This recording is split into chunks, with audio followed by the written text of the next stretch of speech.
Let's have a look at question 5. A marble is dropped from a certain height into a large tube containing a viscous liquid. The distance s fallen by the marble t seconds after the marble enters the liquid is given by this equation.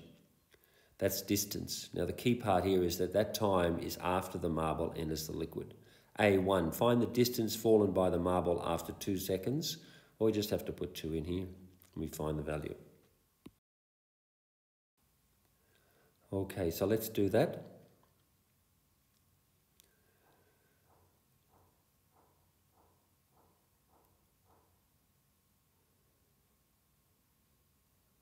Okay, and using our GDC, we get the value of 1.31 to 3 significant figures, and that is in meters.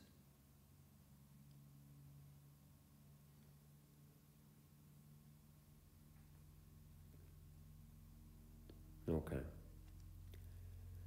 Now B, find an expression for the velocity of the marble. Well, the velocity is just going to be the derivative of that, and the derivative of that is this. Okay, and we tidy that up, and we have that. Okay, so that's it.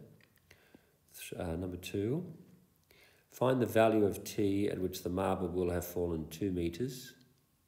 Okay, I've actually put these 2 questions in different orders, but that's okay, we'll go with it.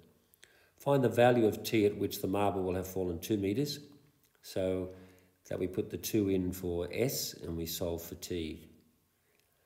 Now I use the graphic display calculator for this. I used the graph function rather than solve, and I got 3.37 seconds. Okay, I did do those in the wrong order. That's 1 and 2 for A, and that's B.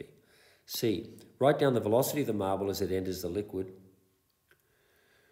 Well, when it enters the liquid, t is 0, because that was our definition up here, after t is seconds after it enters the liquid. And we find that velocity is going to be 0.4 times 2.8 meters a second. This part, the terminal velocity of a fallen object is velocity approached by as it falls. Write down the terminal velocity of the marble in the liquid. It'd be a good idea to graph the velocity function and have a look at it and just see what it looks like. Obviously, it's an exponential. Okay, so have a look what it looks like, and then you'll see that as t goes to infinity, this e to the minus, that goes to 0.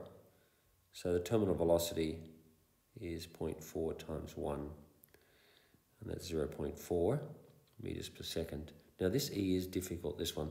Find the time at which the marble is first moving within 1% of its terminal velocity. Okay, so E, find the time at which the marble is first moving within 1% of its terminal velocity. Well, we said over here that as t approaches infinity, the terminal, that particular term that goes to 0, but they said this is a first move within 1% of the terminal velocity, so we're going to equate that term to 0.01, which is 1%.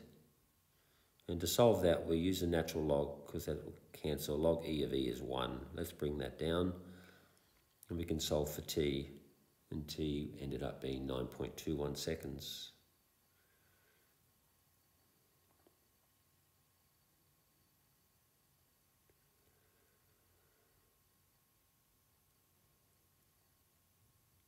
Okay, to 3 significant figures.